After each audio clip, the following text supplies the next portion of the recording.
આપણે આ ખોરાક વિશે થીમ છે તો ખોરાક આપણે પૂર્ણા શક્તિ છે, બાલ શક્તિ આપીએ છીએ અને માતૃ શક્તિ આપીએ છીએ। એમાંથી આપણે આ બધી વસ્તુ બનાવવાની છે। તો આપણે એમાંથી શું બનાવવાનું ખબર છે બધાને? પહેલા તો સુખડી બને છે, પછી એમાંથી ઉપમા બને છે, ભજીયા બને છે, આ બધી વસ્તુ બને છે। શક્કરપારા, પછી ઘણી બધી શીરો બને છે, એમાંથી પૂરી બને છે, બધું બને છે આમાંથી।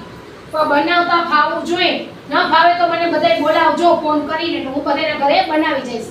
અને આ બધી વસ્તુ જરૂરી છે બનાવી। પહેલા તો સુખડી મસ્ત બને છે, તેલની બને છે, ઘીમાંથી બને છે અને એકદમ નરમ ને સરસ બને છે।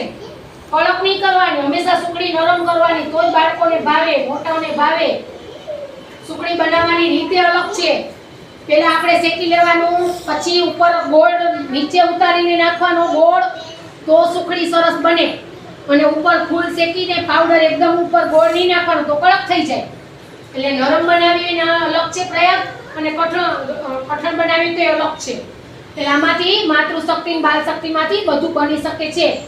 અમે પેકેટ આપીએ છીએ, એનો યુઝ કરજો બધાય, અને બધાય પેકિંગનો ઉપયોગ કરજો। અને આ પેકિંગ સરસ આવે છે સરકારમાંથી, ને આપણે બધાય ખાશું। ઓકે, પેકિંગ કરવાનું છે।